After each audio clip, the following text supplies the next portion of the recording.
Hier encore, le combat des femmes, 4/4, 2 points, le procès du viol, pour faire changer la honte de Caen.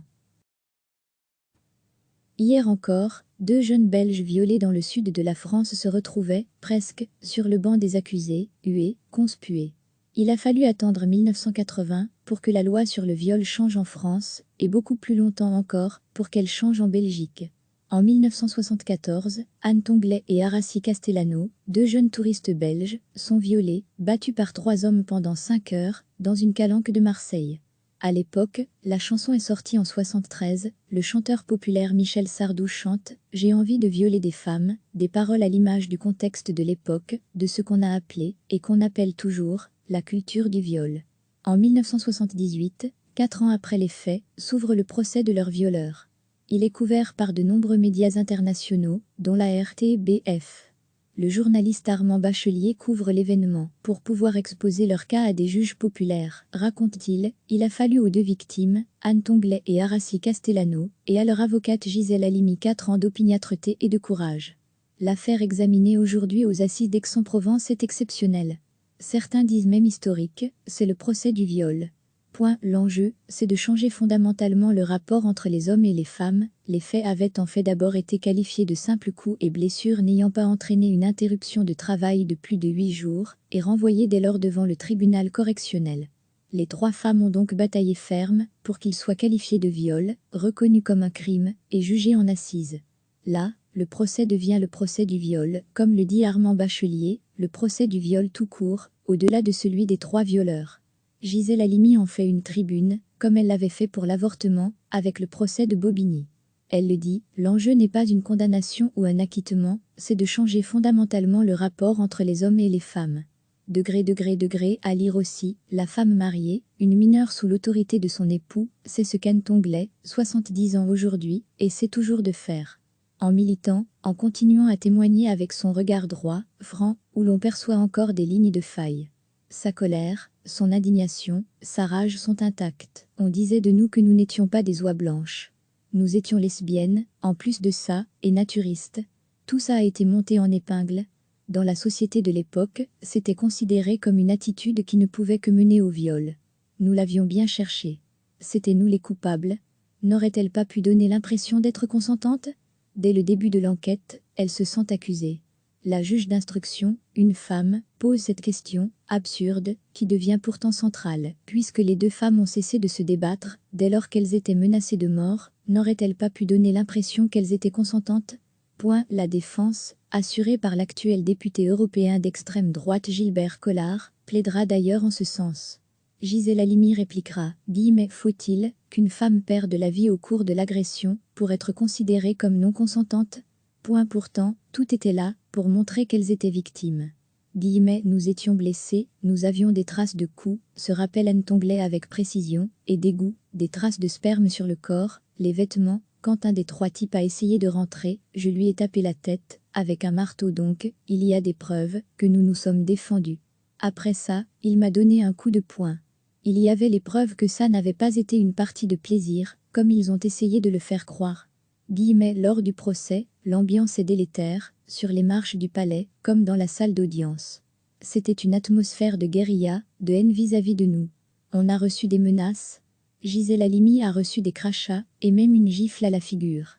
Nous, on a été bousculés, traités de salopes. Mais elles ont aussi du soutien. Les féministes sont mobilisées. Certaines sont présentes à Aix, et affrontent les copains des violeurs. D'autres ont envoyé des télégrammes au président de la Cour pour prendre leur défense. La veille du procès, ils affluent du monde entier, de France, de Belgique mais aussi des États-Unis, du Japon. Les 2 jeunes femmes sont aussi soutenues par Jean Sebert, Simone de Beauvoir, Catherine Deneuve, Miou Miou. La presse s'empare aussi du sujet. Petit à petit, les langues se délient, les tabous tombent.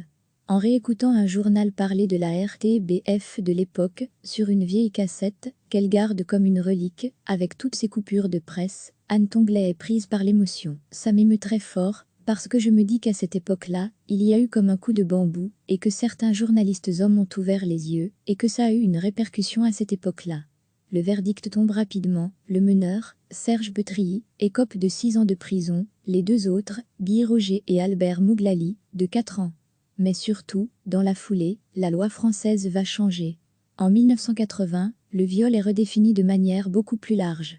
En Belgique, une première proposition de loi est déposée en 1982, mais il faudra attendre 1989 pour que la définition du viol soit élargie. Quand on lui parle de l'impact du procès d'Aix, Anton les nuance. Oui, il a été utile, il a permis une certaine prise de conscience, mais ce sont surtout les féministes qui se sont mobilisées, ça n'a réveillé qu'une petite partie de la population, et puis ce n'est pas, parce que la loi change, que la mentalité des hommes change. En évoquant Diez Metou, elle change de ton. On sent sa gorge se desserrer, mais je me suis dit, mon Dieu, je revis ça avant de disparaître de cette sacrée terre. C'est magnifique. Cette fois-ci, les femmes et les jeunes femmes ont pris conscience de ce qu'on nous avait fait, et elles se rendent compte que rien n'a changé. Cette fois-ci, ça va exploser dans le monde, maintenant ce sont les femmes du monde entier qui s'y mettent, et pas seulement les féministes. Le dépit se transforme en énergie, en enthousiasme, en espoir. Degré retrouvé, tous les épisodes de la série Hier encore, le combat des femmes. Saviez-vous que jusque dans les années 70, les femmes devaient avoir l'accord de leur mari pour ouvrir un compte bancaire? Que les hôtesses de la Sabna devaient passer un test esthétique pour travailler après 40 ans? Que la distribution de moyens contraceptifs était interdite? La série nous fait prendre conscience que, oui, c'était comme ça, hier encore. Une série de Daphné Van Ossel, avec Jérémy Boquet, réalisation sonore, Cynthia Ventura, illustration, et la Sonuma, archive, disponible également en podcast sur Ovio, Apple Podcast et Pocket Cast. Recevez chaque matin l'essentiel de l'actualité. Hier encore, 2 jeunes Belges violés dans le sud de la France se retrouvaient, presque, sur le banc des accusés, hués, conspués. Il a fallu attendre 1980 pour que la loi sur le viol change en France, et beaucoup plus longtemps encore pour qu'elle change en Belgique. En 1974, Anne Tonglet et Arassi Castellano, 2 jeunes touristes belges, sont violés, battus par 3 hommes pendant 5 heures, dans une calanque de Marseille. À l'époque, la chanson est sortie en 73, le chanteur populaire Michel Sardou chante « J'ai envie de violer des femmes », des paroles à l'image du contexte de l'époque, de ce qu'on a appelé, et qu'on appelle toujours, la culture du viol. En 1978, 4 ans après les faits, s'ouvre le procès de leur violeur. Il est couvert par de nombreux médias internationaux, dont la RTBF. Le journaliste Armand Bachelier couvre l'événement. Pour pouvoir exposer leur cas à des juges populaires, raconte-t-il, il a fallu aux 2 victimes, Anne Tonglet et Arassi Castellano, et à leur avocate Gisèle Halimi 4 ans d'opiniâtreté et de courage. L'affaire examinée aujourd'hui aux assises d'Aix-en-Provence est exceptionnelle. Certains disent même historique, c'est le procès du viol. Point. L'enjeu c'est de changer fondamentalement le rapport entre les hommes et les femmes. Les faits avaient en fait d'abord été qualifiés de simples coups et blessures n'ayant pas entraîné une interruption de travail de plus de 8 jours, et renvoyés dès lors devant le tribunal correctionnel. Les 3 femmes ont donc bataillé ferme pour qu'il soit qualifié de viol, reconnu comme un crime, et jugé en assises. Là, le procès devient le procès du viol, comme le dit Armand Bachelier, le procès du viol tout court, au-delà de celui des 3 violeurs. Gisèle Halimi en fait une tribune, comme elle l'avait fait pour l'avortement, avec le procès de Bobigny. Elle le dit, l'enjeu n'est pas une condamnation ou un acquittement, c'est de changer fondamentalement le rapport entre les hommes et les femmes. Degré à lire aussi, la femme mariée, une mineure sous l'autorité de son époux, c'est ce qu'Anne Tonglet, 70 ans aujourd'hui, essaie toujours de faire. En militant, en continuant à témoigner avec son regard droit, franc, où l'on perçoit encore des lignes de faille. Sa colère, son indignation, sa rage sont intactes. On disait de nous que nous n'étions pas des oies blanches. Nous étions lesbiennes, en plus de ça, et naturistes. Tout ça a été monté en épingle. Dans la société de l'époque, c'était considéré comme une attitude qui ne pouvait que mener au viol. Nous l'avions bien cherché. C'était nous les coupables. N'aurait-elle pas pu donner l'impression d'être consentante? Dès le début de l'enquête, elle se sent accusée. La juge d'instruction, une femme, pose cette question, absurde, qui devient pourtant centrale. Puisque les 2 femmes ont cessé de se débattre, dès lors qu'elles étaient menacées de mort, n'aurait-elle pas pu donner l'impression qu'elles étaient consentantes? La défense, assurée par l'actuel député européen d'extrême droite Gilbert Collard, plaidera d'ailleurs en ce sens. Gisèle Halimi répliquera, « Faut-il qu'une femme perde la vie au cours de l'agression pour être considérée comme non consentante ?» Pourtant, tout était là pour montrer qu'elles étaient victimes. Nous étions blessés, nous avions des traces de coups, se rappelle Anne Tongley avec précision, et d'égouts, des traces de sperme sur le corps, les vêtements. Quand un des trois types a essayé de rentrer, je lui ai tapé la tête, avec un marteau donc, il y a des preuves que nous nous sommes défendus. Après ça, il m'a donné un coup de poing. Il y avait les preuves que ça n'avait pas été une partie de plaisir, comme ils ont essayé de le faire croire. Lors du procès, l'ambiance est délétère, sur les marches du palais, comme dans la salle d'audience. C'était une atmosphère de guérilla, de haine vis-à-vis de nous. On a reçu des menaces. Gisèle Halimi a reçu des crachats, et même une gifle à la figure. Nous, on a été bousculés, traités de salopes. Mais elles ont aussi du soutien. Les féministes sont mobilisées.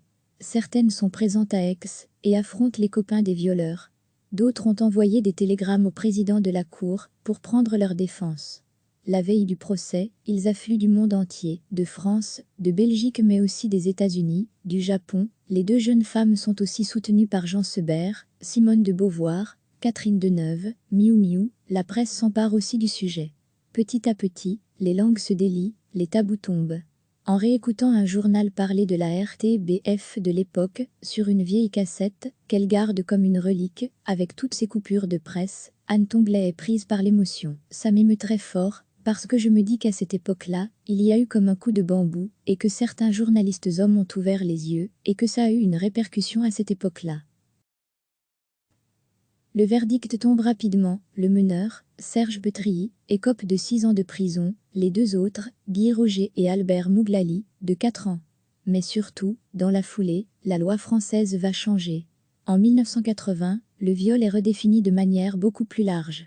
En Belgique, une première proposition de loi est déposée en 1982, mais il faudra attendre 1989 pour que la définition du viol soit élargie. Quand on lui parle de l'impact du procès d'Aix, Anne Tongley nuance. Oui, il a été utile, il a permis une certaine prise de conscience, mais ce sont surtout les féministes qui se sont mobilisées, ça n'a réveillé qu'une petite partie de la population, et puis ce n'est pas, parce que la loi change, que la mentalité des hommes change. En évoquant Diez Metou, elle change de ton. On sent sa gorge se desserrer, je me suis dit, mon Dieu, je revis ça avant de disparaître de cette sacrée terre. C'est magnifique. Cette fois-ci, les femmes et les jeunes femmes ont pris conscience de ce qu'on nous avait fait et elles se rendent compte que rien n'a changé. Cette fois-ci, ça va exploser dans le monde, maintenant ce sont les femmes du monde entier qui s'y mettent et pas seulement les féministes. Le dépit se transforme en énergie, en enthousiasme, en espoir.